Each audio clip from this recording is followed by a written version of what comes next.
اعوذ باللہ من الشیطان الرجیم، بسم اللہ الرحمن الرحیم۔ بچوں، میرا نام قاضی عبدالباسط خلیل ہے اور میں پی ایم ایس بوائز 3 میں اردو کا ٹیچر ہوں بیٹا۔ آج ہم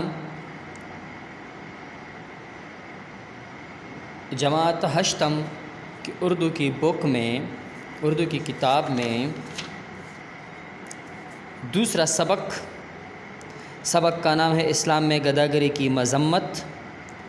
مصنف کا نام ہے الطاف حسین حالی۔ یہ پڑھیں گے بیٹا۔ الطاف حسین حالی کی حالات زندگی پڑھنے سے پہلے بیٹا ایک بات ذہن نشین کرے کہ پنسل آپ کے ہاتھ میں ہو بیٹا، رف نوٹ بک آپ کے ہاتھ میں ہو، اور آپ کو اگر کوئی مشکل ہے، کہیں پہ آپ کے ذہن میں کوئی سوال اٹھ رہے ہیں، تو آپ اس کو ایک رف نوٹ بک پر لکھ کے بیٹا اور اپنے پاس نوٹ کریں، اور بعد میں پھر آپ کویسچن اس کے بارے میں پوچھ سکتے ہیں۔ تو بچوں، آج ہم مولانا الطاف حسین حالی کے بارے میں پڑھیں گے۔ سبق کے پڑھنے سے پہلے ہم آج الطاف حسین حالی کی زندگی کے بارے میں پڑھیں گے بیٹا۔ یہ تو چونکہ مختصر ویڈیو ہے، انشاءاللہ آن لائن کلاس میں تفصیل کے ساتھ ڈسکشن ہوگی، آپ کو پڑھایا جائے گا، اور مولانا الطاف حسین حالی کی تصاویر بھی آپ کو میں دکھا دوں گا بیٹا، ٹھیک ہے؟ تو سٹارٹ کرتے ہیں۔ صفحہ نمبر 12۔ مصنف کا نام ہے الطاف حسین حالی۔ الطاف حسین حالی کی ولادت 1837 میں ہوئی اور وفات 1914 میں۔ خواجہ الطاف حسین حالی پانی پت میں پیدا ہوئے۔ ان کے والد کا نام خواجہ عیز بخش تھا۔ اکثر آبجیکٹیو میں یہ سوال لایا جاتا ہے کہ آپ کی ولادت کب ہوئی، کہاں ہوئی، کب فوت ہوئے، کہاں فوت ہوئے، کہاں پیدا ہوئے، والد کا نام کیا تھا۔ یہ انڈرلائن آپ ساتھ ساتھ کرتے جائیں۔ حالی نے پہلے قرآن پاک حفظ کیا۔ سب سے پہلا کام الطاف حسین حالی نے کیا کیا تھا؟ قرآن پاک حفظ کیا تھا، بہت چھوٹی عمر میں، اور ابتدائی تعلیم پانی پت میں حاصل کی۔ پانی پت میں حاصل کی ابتدائی تعلیم۔ پرانے زمانے میں بیٹا، پرانے زمانے میں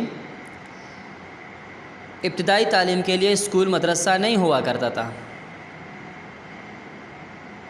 ٹھیک ہے؟ تو بچوں کو ابتدائی تعلیم اپنے گھر میں ہی حاصل کرنی ہوتی تھی بیٹا۔ تو پانی پت میں حاصل کی، وہاں مدرسے میں حاصل کی، اسکول میں حاصل کی، ٹھیک ہے؟ ایک ہی بات ہے۔ مزید تعلیم دہلی میں پائی، دہلی سے مزید تعلیم حاصل کی۔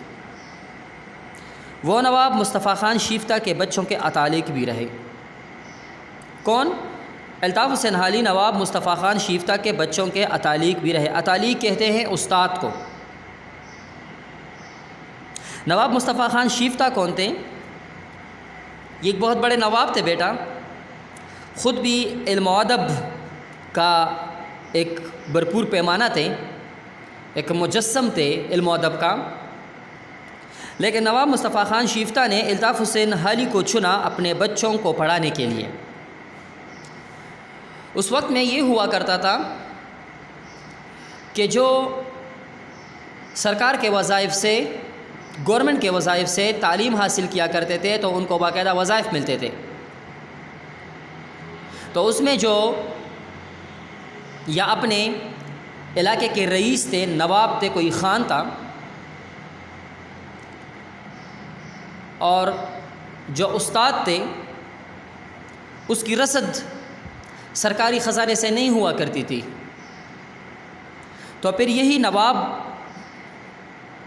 یا یہی خان جو تھے، کسی علاقے کے رئیس جو تھے،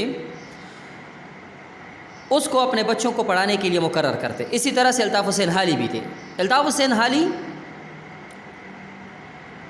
جب نواب مصطفیٰ خان شیفتہ کے ہاں پہنچے تو نواب مصطفیٰ خان شیفتہ نے الطاف حسین حالی میں خوبیاں دیکھی،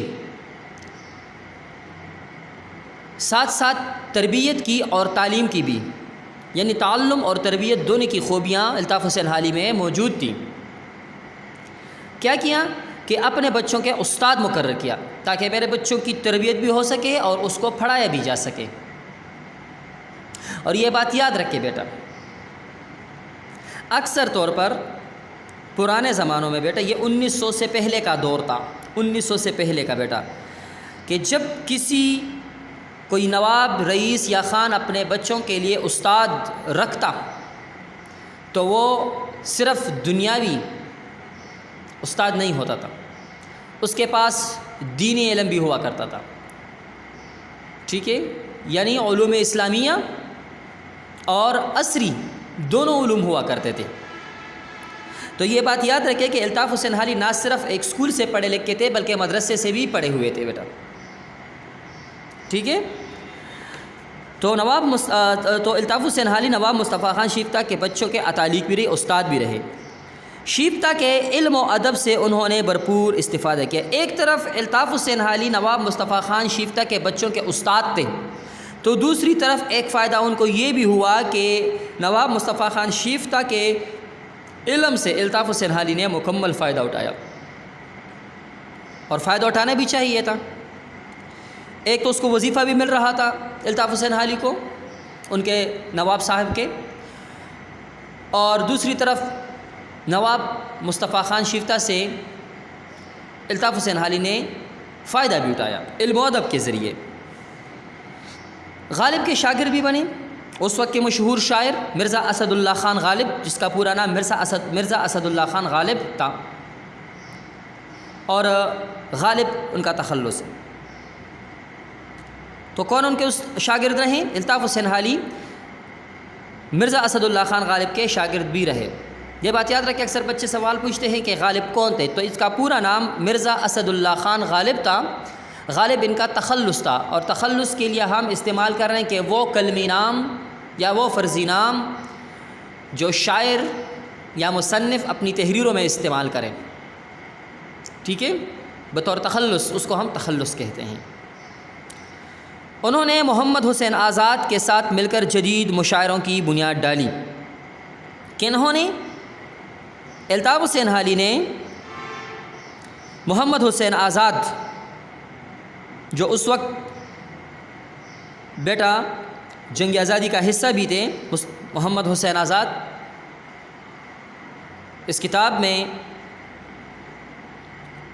ان کا ایک سبق بھی ہے، ایک تحریر بھی ہے، انسان کسی حال میں خوش نہیں رہتا، نیرنگ خیال کتاب سے لیا گیا ہے. محمد حسین آزاد وہ ہستی تھے جنہوں نے سر سید کے ساتھ مل کر، جب پاکستان کا وجود بھی نہیں تھا تو اس وقت مسلمانوں کے لیے الگ سوچ رکھتے تھے، ان کے الگ وطن کے لیے، الگ وطن کے تصور کے لیے ایک سوچ رکھتے تھے. ان کے دل میں ایک ڈر تھا مسلمانوں کے لیے. تو وہ مشہور ہستی تھے.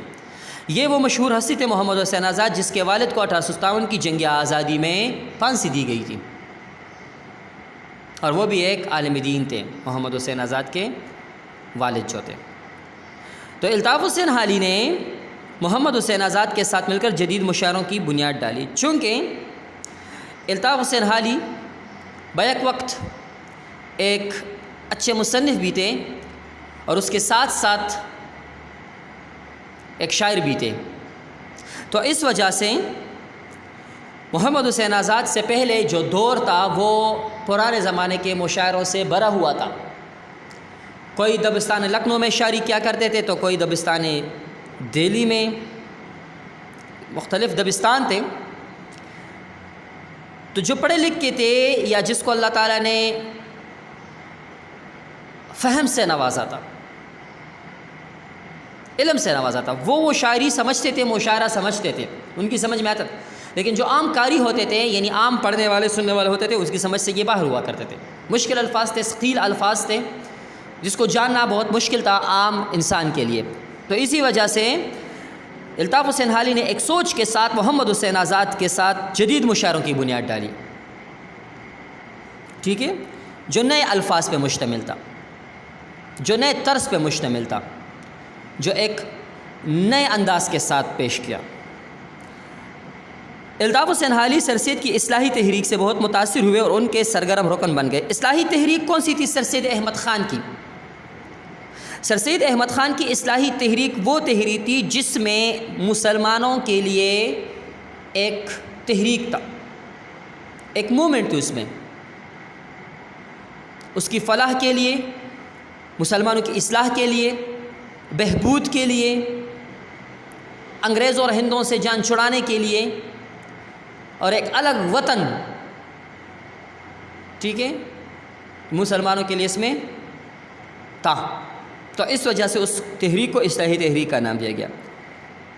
اس کے ساتھ ساتھ چونکہ یہ ایک خیال کیا جاتا تھا کہ انگریزوں کے ساتھ کوئی بھی اسکول میں، جو مشن اسکول ہوا کرتے اس میں کوئی اٹھے بیٹھے نہیں اور اپنے بچوں کو نکال دیا۔ ایک طرف ہندوؤں نے اپنے بچوں کو اس اسکول میں ایڈمیشن کروا دی ان کے، دوسری طرف مسلمانوں نے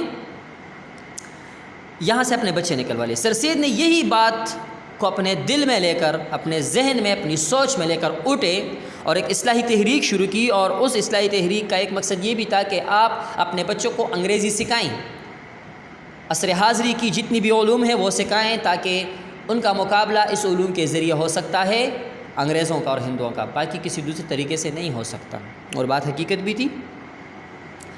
تو حالی سر سید کی اصلاحی تحریک سے بہت متاثر ہوئے اور اس کے سرگرم رکن بن گئے، سرگرم پرجوش، جو ہر جلسے جلوس میں، ہر میٹنگ میں، ہر مشورے میں اس کے ساتھ رہا کرتے تھے۔ سر سید کی فرمائش پر انہوں نے اپنی مشہور نظم مد جزر اسلام لکھی، جو مسدس حالی کے نام سے مشہور ہوئی۔ اب دیکھیں، سر سید نے فرمائش کی، ایک عرض کیا، ایک خواہش ظاہر کی، کس سے؟ الطاف حسین حالی سے، اور کہا کہ ایک ایسی نظم لکھنی چاہیے جو مسلمانوں کو اس منجدار سے نکال سکے، سمندر کے اس مدجزر سے، منجدار سے نکال سکے، اس مشکل سے نکال سکے جو انگریزوں کے چنگل میں پھنسے ہوئے ہیں۔ تو الطاف حسین حالی نے اپنی مشہور نظم لکھی جس کا نام تھا مد جزر اسلام۔ مد جزر کسے کہتے ہیں؟ مد و جزر، یہ بات بھی ذرا سن لے بیٹا۔ مد و جزر جب آپ سمندر میں دیکھیں بیٹا تو اس میں چھپے کبھی اٹھتے ہیں کبھی بیٹھتے ہیں، ایک چھپے کے بعد دوسرا چھپا، دوسرے چھپے کے بعد تیسرا چھپا، اس طرح سے آتے چھپے چھپے پہ چھپے، ٹھیک ہے۔ تو یہی جو چھپے آتے ہیں، جو طوفان کی شکل اختیار کر لیتے ہیں، پھر جو سونامی کی شکل اختیار کر لیتے ہیں، تو اس کو مد جزر کہتے ہیں۔ اب اس سمندری طوفان، سونامی یا اس چپوں کے ساتھ اسلام کا کیا تسلسل تھا؟ تو تھا بیٹا تسلسل، اسلام کا تسلسل تھا، یعنی اسلام کا دور جو کبھی عروج اور کبھی زوال کے ساتھ منسلک رہا، مد جزر اسلام۔ جس طرح سمندر میں چھپے اٹھتے ہیں تو ایک چھپا اٹھتا ہے تو وہ عروج پہ ہوتا ہے، لیکن جب نیچے آتا ہے تو وہ زوال کی طرف آتا ہے، پھر کچھ بھی نہیں کر سکتا۔ اسی طرح اسلام کا ایک دور تھا، حضرت محمد صلی اللہ علیہ وسلم خاتم النبیین جو ہیں ہمارے، ان کے دور میں اسلام بہت زور و شور سے پھیل رہا تھا۔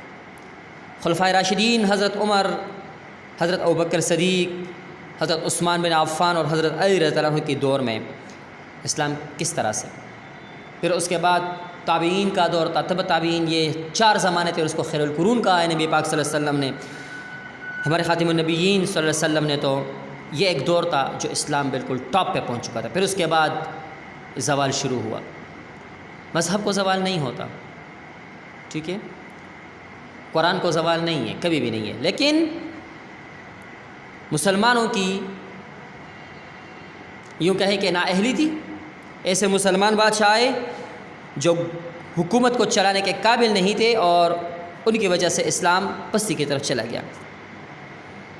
تو سر سید کی فرمائش پر انہوں نے مشہور نظم مد جزر اسلام لکھی، جو مسدس حالی کے نام سے، جو بعد میں مسدس حالی کے نام سے مشہور ہوئی۔ مسدس حالی آپ نے شاید 6 یا 5ویں یا 6ٹھی جماعت میں کلاس میں اردو میں پڑھی ہوگی مسدس حالی، ٹھیک ہے، جس میں 6 اشعار ہوتے ہیں مسدس، ٹھیک ہے، تو پھر اس نام سے مشہور ہوئی، اور یہ اکثر آبجیکٹو میں بھی خالی جگہ پر میں بھی آتا ہے بیٹا، ٹھیک ہے۔ حالی ایک ایسے ادیب تھے، ادیب کہتے ہیں لکھنے والے کو، حالی ایک ایسے لکھنے والے تھے جن کو قدرت نے، اللہ تعالیٰ نے بہت سی صلاحیتیں دے کر پیدا کیا، بہت سی خوبیاں دے کر اللہ تعالیٰ نے پیدا کیا۔ دیکھیں، جب اللہ تعالیٰ کسی بندے کو اپنی دین کے لیے سلیکٹ کرتا ہے، چنتا ہے، تو اس میں اللہ تعالیٰ نے بہت سی خوبیاں بھی رکھی ہوتی ہیں، جیسے الطاف حسین حالی اصلاحی تحریک کے سرگرم رکن تھے، مسلمانوں کو پستی سے بھی نکالنے کی کوشش کی، اس وقت کے مسلمانوں کو علم سے روشناس کیا، ٹھیک ہے۔ وہ بیک وقت عمدہ نثر نگار مضمون نگار لکھنے والے، اعلیٰ شاعر، ایک اونچے درجے کے شاعر، با اعتبار سوانح سوانح عمری لکھنے والے، یعنی حالات زندگی، کسی کے مرنے کے بعد اس کی حالات زندگی لکھنے کو سوانح عمری کہتے ہیں، اور لکھنے والے کو سوانح نگار کہتے ہیں، اور بہت بڑے نکات تھے، تنقید کرنا، ٹھیک ہے۔ تنقید 2 طریقے سے ہوتی ہے، ایک ہماری تنقید ہے، وہ تنقید نہیں، ایک تنقید برائے تنقید ہوتی ہے، ایک تنقید برائے تعمیر ہوتی ہے، ٹھیک ہے بیٹا۔ تو یہ بیٹا یہاں تک کافی ہے، ہم انشاءاللہ آن لائن کلاس میں اس سے زیادہ تفصیل کے ساتھ پڑھیں گے۔ اب آتے ہیں ذرا اسلام میں گداگری کی مذمت۔ گداگری کسے کہتے ہیں؟ مختصر انٹروڈکشن کے ساتھ بھیک مانگنا، صفحہ نمبر 14 پر آ جائیں بیٹا، ٹھیک ہے۔ بھیک مانگنے کو گداگری کہتے ہیں، مذمت کہتے ہیں، ٹھیک ہے، کسی چیز کی مخالفت کرنا، کسی چیز کی برائی بیان کرنا، کسی چیز کی شدید مذمت کرنا، شدید الفاظ میں روکنا، اس کو ہم مذمت کہتے ہیں۔ بعض لوگ اس کو مذمت، یہ مذمت نہیں ہے، یہ مذمت ہے، مذمت پر مت دیکھیں، یہ مت ہے، ٹھیک ہے، مذمت۔ اسلام نے اس سبق میں مولانا الطاف حسین حالی نے جو کس سے ماخوذ ہیں؟ مقالات حالی حصہ اول سے ماخوذ ہے بیٹا، اس سے لیا گیا ہے، ایک چھوٹا سا چپٹر ہے اسلام میں گداگری کی مذمت۔ اسلام میں بھیک مانگنا منع ہے، یہ بات یاد رکھیں، مختصر الفاظ کے ساتھ میں بیان کرتا ہوں۔ یہاں تک کہ نبی پاک صلی اللہ علیہ وسلم نے جس قدر 5 اوقات کی نماز کی تعلیم کی اہمیت دی ہے، اسی طرح سے توحید کی اہمیت کو بیان کیا ہے، تو اسی طرح سے یہ بات بھی بیان کی گئی ہے کہ تقریباً سارے مذاہب میں، اسپیشلی اسلام میں، گداگری پہ سخت مذمت آئی ہے۔ گداگری ایک لعنت ہے پیشے کے لحاظ سے، ایک ضرورت ہے کسی سے مانگنا، ضرورت، کسی کے پاس پیسے اس وقت نہیں ہوتے، پیسے ہوتے ہیں لیکن ان کے پیسے کہیں اور پہ انویسٹ ہوتے ہیں، یا اس کے پاس پیسے ختم ہو گئے ہوں، تو آپ اگر قرض کی بنیاد پر کسی سے 10 دن 20 دن 1 مہینے 2 مہینے 1 سال کے لیے کسی سے قرض لیتے ہیں تو وہ بھیک مانگنے میں نہیں آتا۔ لیکن جو سب کچھ ہونے کے باوجود کہتا ہے کہ میں نے رات کو بھی کچھ نہیں کھایا، صبح بھی کچھ نہیں کھایا، اور اس کے باوجود پھر ایک وقت کی بھی اس کے پاس خوراک موجود ہے، یا اس نے کھایا اور وہ کہتے ہیں میں نے کچھ نہیں کھایا، تو بیٹا اس کے متعلق ایک حدیث ہے کہ وہ اپنے پیٹ میں دوزخ کی آگ لگا رہا ہے، بھڑکا رہا ہے، اور ایسے شخص کے لیے جہنم کا سخت ترین عذاب ہوگا۔ انشاءاللہ ہم آن لائن کلاس میں اس کے بارے میں ڈیٹیل کے ساتھ پڑھیں گے، تفصیل کے ساتھ پڑھیں گے بیٹا۔ تب تک کے لیے اپنا ڈھیر سارا خیال رکھیے اور اپنے گھر میں محفوظ رہیے۔ اللہ حافظ بیٹا۔